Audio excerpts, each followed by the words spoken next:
creators, it's Melissa from Melissa's Creations.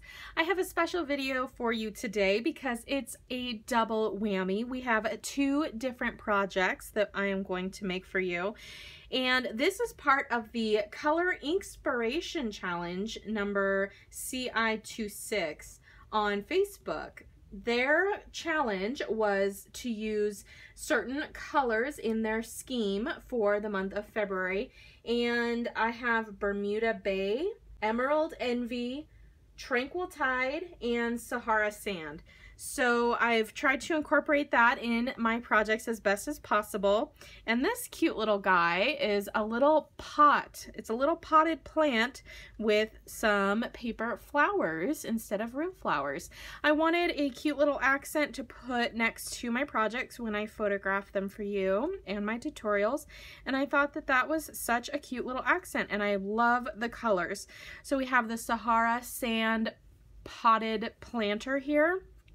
And then I used each of the three green tones for my flowers. I'm going to show you how to make both of these gorgeous projects today. I can't wait to get started.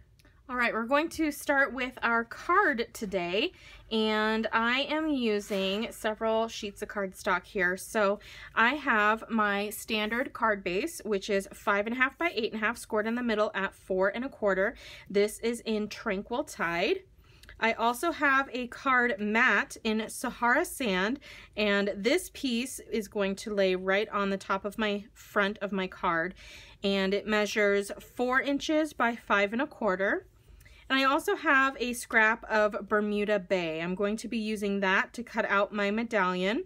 I'm going to cut this medallion from my Sahara Sand piece because you won't be able to see the cutout once you get this beautiful mandala on there. We're going to start by cutting out our pieces. So I have my Big Shot platform with my thin die adapter and my cutting plate.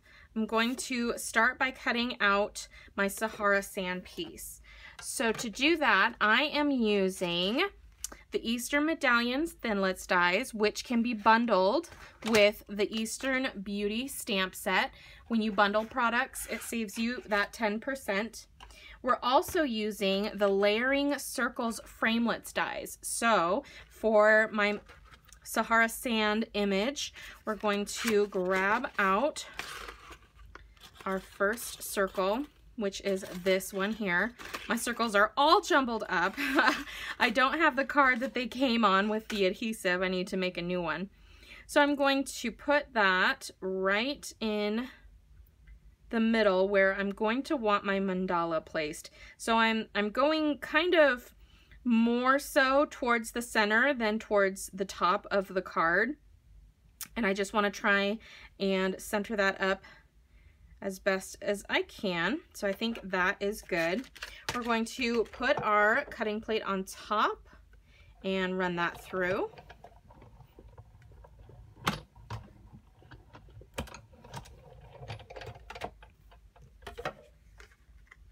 And that cuts out our main shape, but we still need to cut out the circle so that we can layer it.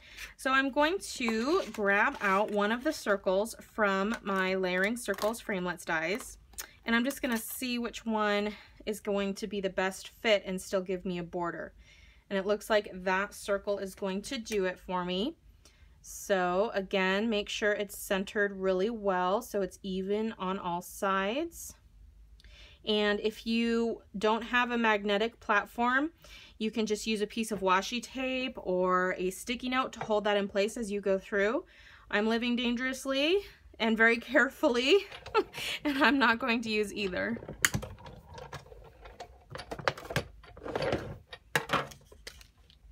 Okay, so there is our first piece. Now let's cut out our Bermuda Bay piece here. So for that, we are going to use this big, beautiful piece. And then we're also going to use one of our circles right over the top of that to cut it out. Now you can run these through one at a time, or you can layer them together if they fit like these do, and put them through at the same time. Just make sure that if you do put them together and put them through your machine at the same time, that they're not overlapping. You certainly wouldn't want to bend or break one of those beautiful pieces.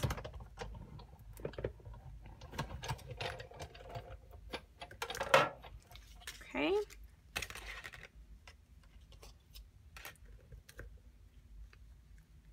And very carefully, when you take that out, you can just simply coax some of those smaller pieces, and there we go. Beautiful mandala. All right, so I'm going to take a bone folder, fold my card base in half, give that a crease. And now I want to bring back in the card mat that I used to cut my shape out of. We're going to do some stamping on here and then get that stuck down to our card base. So for our stamping, I just want to do kind of a general all over pattern. And I'm actually going to use this tiny little square with a dot in the middle. I think that little image is perfect for a background stamp. To stamp on here, I am using my Sahara Sand Classic Stampin' Pad because I just want that nice kind of watermark effect. I don't want it to be too stand out, but I want it to kind of blend in a little. And then I'm just kind of stamping it all over the edges. Now you won't see a majority of the center right next to that circle because our medallion will be covering it up. But I'm just going to kind of go all around.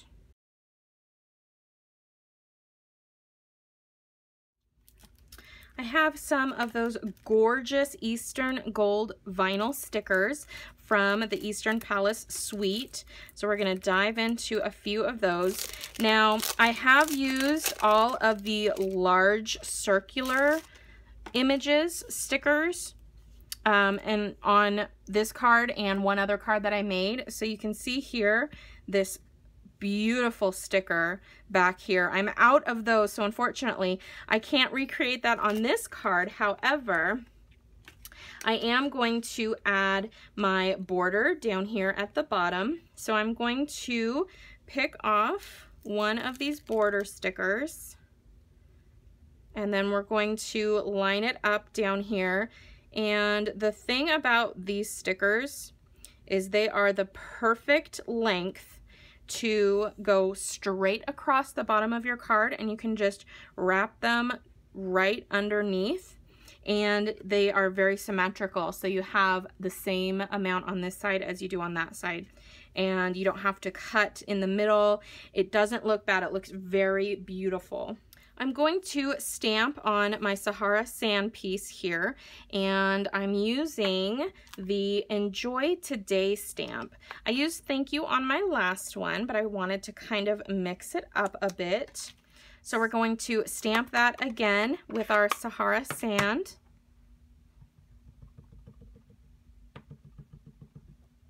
And be mindful of the direction of your cutout here. I want the top to have this triangle piece, so I want to make sure that when I stamp it, it's going to go the right direction when I place it onto my card base. Underneath that, we're going to use the little S shape from this stamp set, and it just kind of gives it a nice little fun touch. So we'll put that right underneath.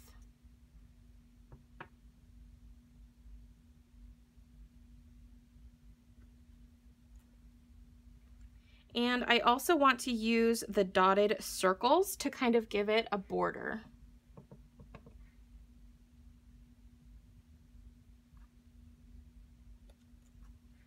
We're going to pop that up onto our Bermuda Bay piece with a couple of dimensionals.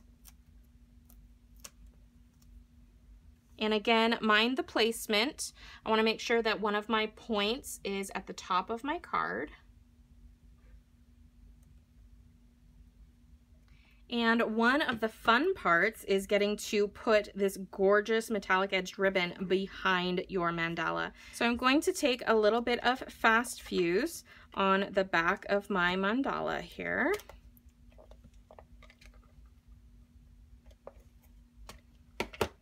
And I'm going to kind of snake this around the back so that it kind of peeks out from the edges. And I'm just going to kind of loop it around.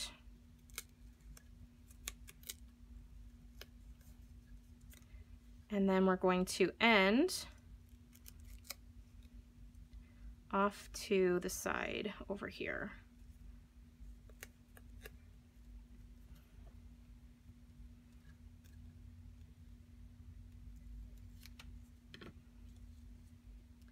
I'm going to use some fast fuse to adhere my Sahara Sand card mat to my Tranquil Tide card base.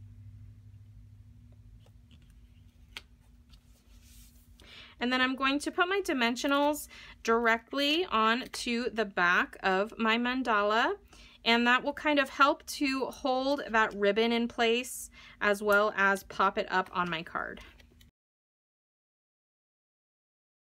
Now we'll just center that over our opening.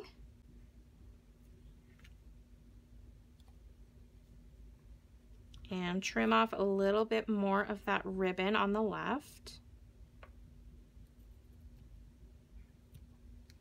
And now we can add a few more gold stickers behind our mandala. So I'm just going to take those little tiny stickers and I'm going to put one alternating between the designs at the end of each of those little points on my Bermuda Bay piece.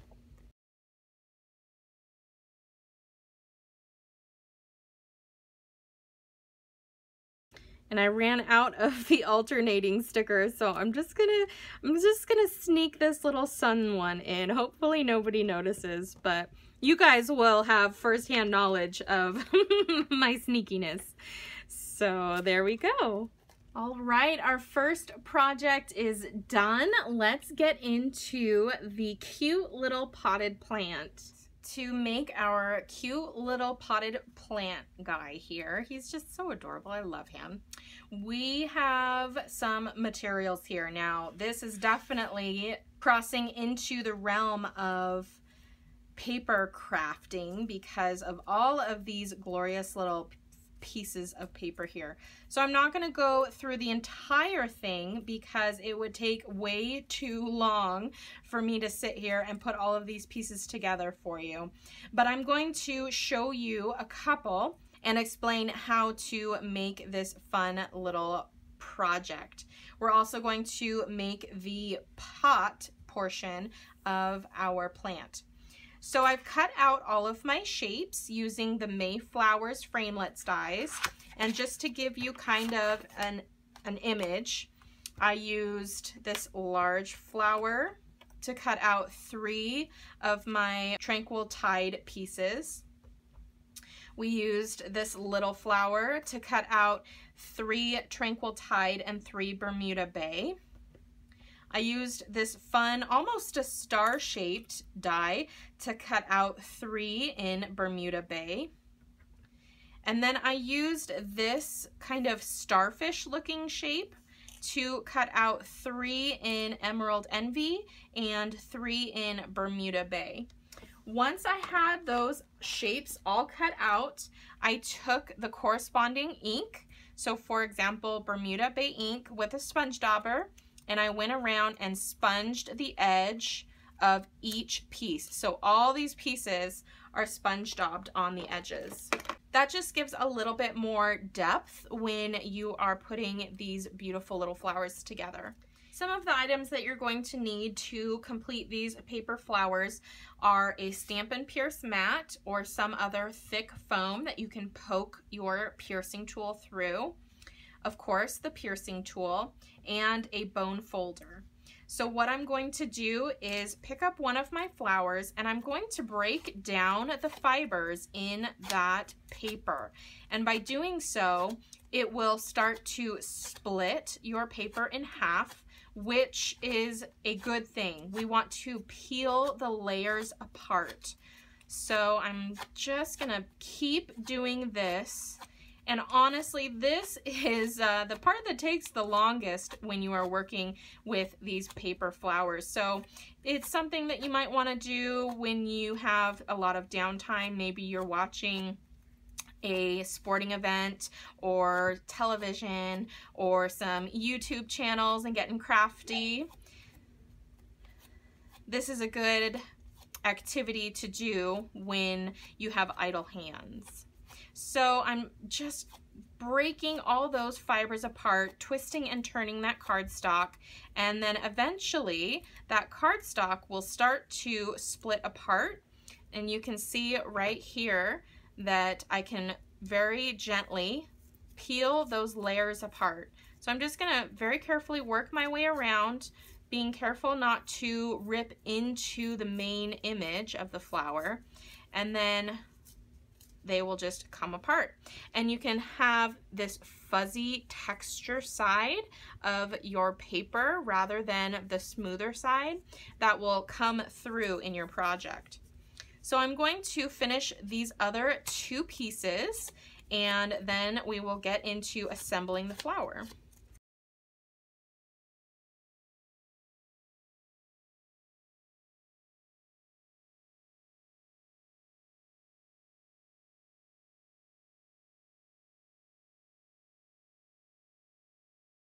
All right, now once you have all of your pieces for that one flower ripped apart, cut in half, however you want to put that, we're going to layer them one on top of the other, kind of shifting them around so they don't really line up. We want to make sure that we get them kind of as natural as possible. So I'm just kind of stacking them in a column. And then I'm going to take my paper piercer and pierce a hole right in the middle. Now this hole needs to be big enough that you can either thread some linen thread or some baker's twine through it. If you have brads, that would be the ideal item to use, but I don't have any on hand, so I'm actually just going to use some of my baker's twine. I have my basic black thick baker's twine here, and I'm just going to attempt, this worked when I did my little sample, I'm going to attempt to get it through that hole, through all of those layers. So I'm going to lay this right over that little hole and use my paper piercer to very carefully stick that through. Now, let me tell you, this is a project that takes a lot of patience and time. So if you don't have either, you may not want to attempt it, but certain tools can aid you in getting a good paper flower.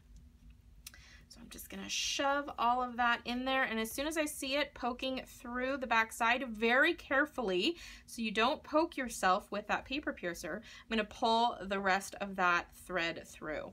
So I'm going to knot this a couple of times on the back side of the flower. And by doing that, it will allow me to let it sit on that base without moving around. So you want to do the same thing on this side. We're going to make a knot as close as we can get it to the center, but it may not want to go all the way, which is fine. I'm just going to chop a little bit off and then attempt to tie that as close to the center as I can get it.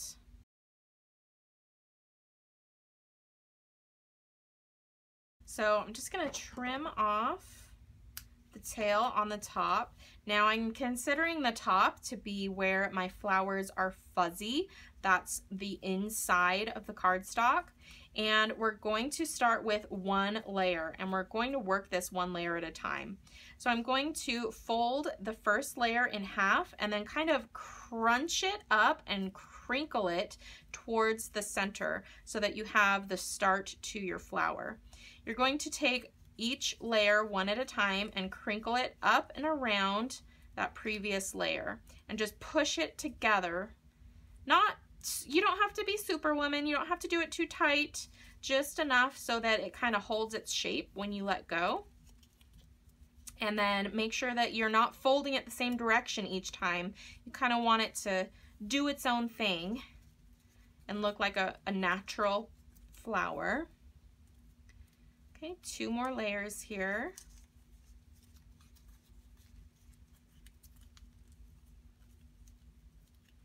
And last layer.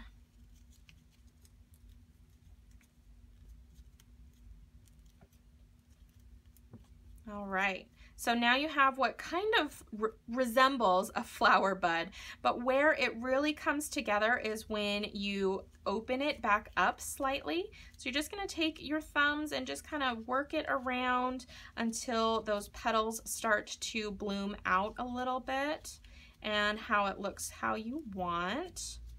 And remember, you know, the center can stay a little tighter because that kind of will resemble a real flower. I like to think of these as they kind of look like carnations to me, and I think that carnations are so pretty, so I really like the way that that looks and turned out. So there is our first paper flower. Now you can do this with virtually any cutouts or shapes. Go ahead and try your hand at these, play around with them, see how they turn out. We're going to make our pot next, and then I will show you how I get these all put together on the pot once we are done. So the pieces for my pot base, I have this piece of paper here. Now these are all in Sahara sand. This piece measures 1 inch by about 4.5, and I have scored it in the middle and folded it in half. Then I've taken my bone folder and I have kind of given it a little bit of a curve by just kind of breaking down those fibers and letting that paper curl on its own. I have 2 circles here that measure 1¼ inches and 1½ inches, and this piece measures 1¾ by 4¼ I want to bring in an element from my card because I will be gifting these together, the card and this little potted plant. So I'm using the same stamp that I did on the background for my card, the little square guy, and with Sahara sand, I'm going to stamp my flower pot. So this is very different from my original. I didn't do any stamping at all on my first little potted plant project, but I do want to tie in this with my card that I made, and I think that this will make it stand out a little bit more and look a little more coordinated with my other project.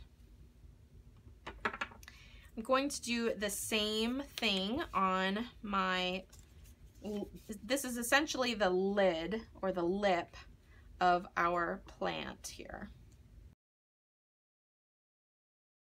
Now to get this started, this is kind of the tricky part, but you'll just have to work with it a little bit and be patient. So I'm going to break the fibers down in this to kind of start to give it a little bit of a curl. And flower pots, like the terracotta pots, they have a very distinct shape. It's kind of like, you know, a V shape almost. It is wider at the top than it is at the bottom. This is a square or a rectangular piece of cardstock, so to get that shape, what I'm going to do is make it smaller at the bottom and wider at the top by angling the cardstock ends on top of each other like this. So we're going to glue them together like this, and then we're going to use some scissors to even out the bottom and the top. I'm using Terran tape on this project because it is super duper strong. So I'm just going to put a little bit of Terran tape on one of these edges here. And then on the opposite side, I'm going to put some more on that edge.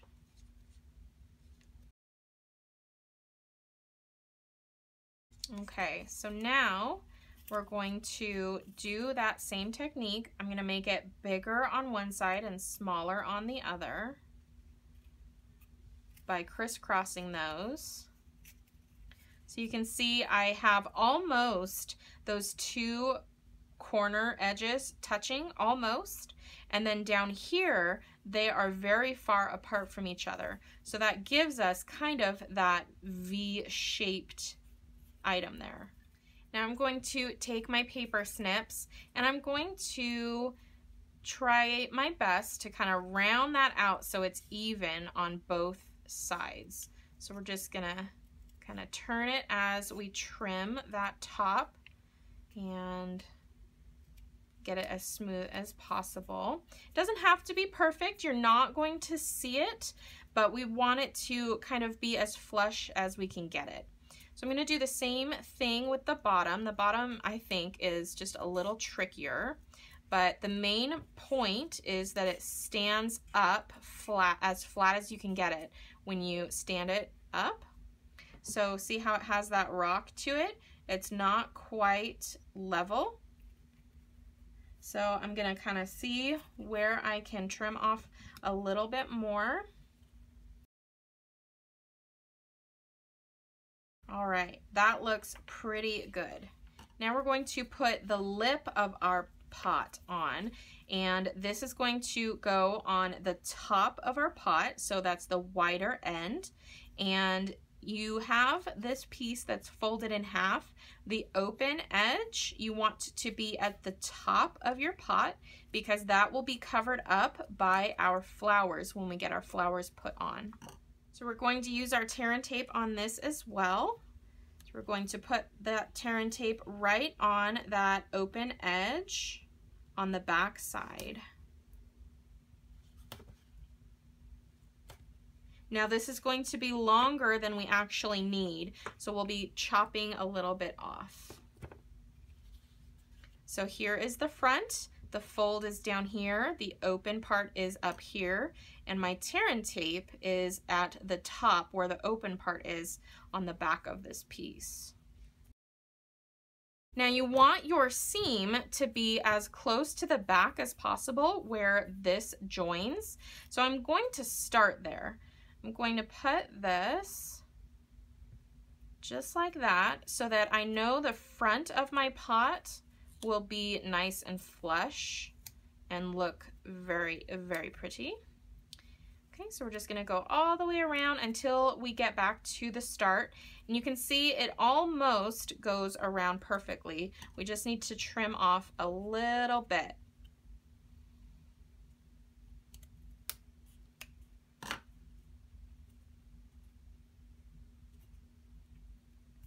So we have that done. Now we just need to put our circles on here. Now you might be thinking, why do you have two circles? One of them is for the bottom of our little planter pot here. So I'm just going to glue that with some liquid glue down to that base. I'm just going to run a little bit of this multi-purpose liquid glue around the base so that it stays in place. And don't worry about it showing up when you glue it down, because you can use some linen thread or some baker's twine to run around it. So I'm just going to set that right in the middle of that circle and let it sit there for just a second to kind of adhere down in there. Now for our little circle. This little circle is going to go inside of our pot. It's going to give us kind of a base for our flowers to sit on and stick to. So I want to fill this pot with some filler material so that this has something to sit on. And I think some of that Sweet Soiree Ready Shreddy will do just the trick inside of there.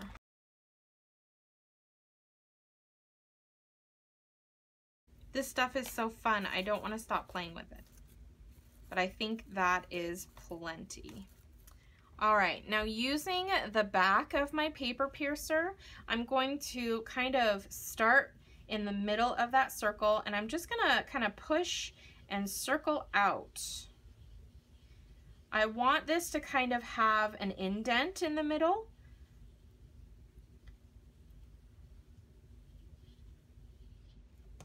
So that it kind of pops up a little. So we're gonna put that in and just kind of gently tuck and poke that in until it kind of sits down in there. And then just for good measure, I'm going to take a little bit more of my liquid glue, and I'm just going to kind of seal the edges in there.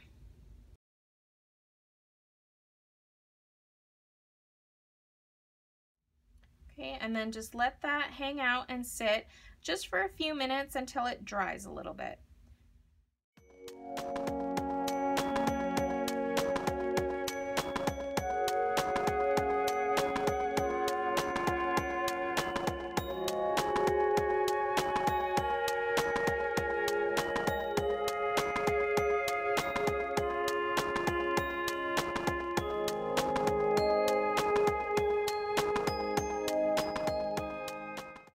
Once you have your flowers made and your pot is fairly dry enough to start playing with, we're going to put a little bit of that beautiful metallic edge ribbon on our pot. So I'm going to pick up a glue dot on one of the ends, and then I'm going to put it on my pot. Now I want it to join in the back, so I'm going to start there.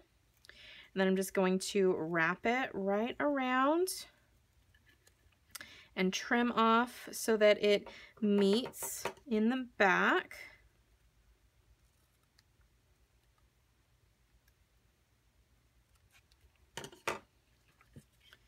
And another glue dot.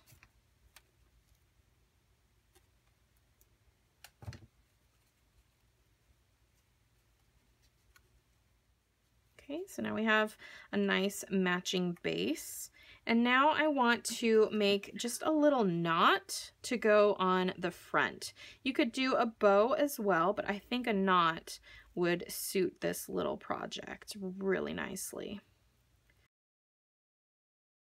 And I'm going to do some banner edges. So I'm going to fold the ribbon in half, and then starting from the folded edge, you're going to angle it up towards the outer edge, and that will give you this fun little banner cut on your ribbon. So we'll do the same on this side.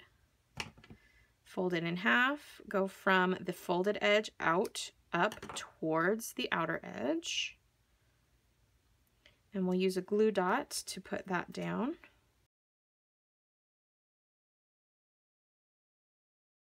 Okay, so now to place our flowers. I'm just going to trim that little tail off there. Now you could use a variety of products. You could use the liquid glue, you could use glue dots, whatever you think will work best, whatever you prefer to work with. You could even use hot glue. For this, I'm just going to throw on a couple of glue dots just for the sake of convenience and being quick. However, I think that on my original, I used the Tombow glue to stick it down to the base, and then I used glue dots to stick them to each other. So it's really personal preference, whatever you like to work with. Hot glue, I'm sure, would probably be the best option. All right, so I'm just going to place those flowers down in there. And you can see that there's a little bit of room. There's a little room in there, so you can make however many flowers you want and stick those down in there. I am just going to put 3 on this one, and we'll see how much room we have after that. And you can also stick a glue dot to the edge of your pot and then stick your flower down to that.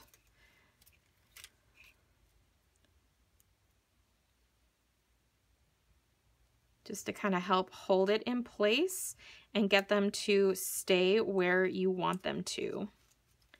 And then I think I'll put this other one on the very back here.